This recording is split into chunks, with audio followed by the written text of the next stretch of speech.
জিব্রাইল, আমার পেয়ারা নবীকে স্পেশাল সারপ্রাইজ দিব, কিন্তু এই সারপ্রাইজের গিফটটা তোমার হাত দিয়ে আমি দিতে চাই না, তুমি দিয়ে আসলে হবে না। আমার পেয়ারা নবীকে দুনিয়া থেকে টান দিয়ে আমার আরশের উপরে নিয়ে আসো। সাহিবুল মেরাজ, এই মেরাজ করতে যে কত কাণ্ড, কত প্ল্যান প্রোগ্রাম আল্লাহর। টাইমের স্পিডকে আল্লাহ থামিয়ে দিলেন। মক্কা থেকে উঠিয়ে বিশ্বনবীকে এক মরুভূমিতে রাখা হলো রাতে।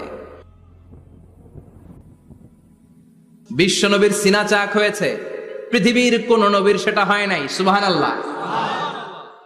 দুইবার হয়েছে এটা বিশ্বনবীর জীবনে। হালিমাতুস সাদিয়ার বাড়িতে যখন দুধ পান করতে গিয়েছিল তখন হয়েছিল, আবার মেরাজের রাতে হয়েছিল। উম্মে হানির ঘর থেকে চলে সাইয়েদনা জিব্রাইল বিশ্বনবীকে হাতিমে কাবায় শুইয়ে দিলেন।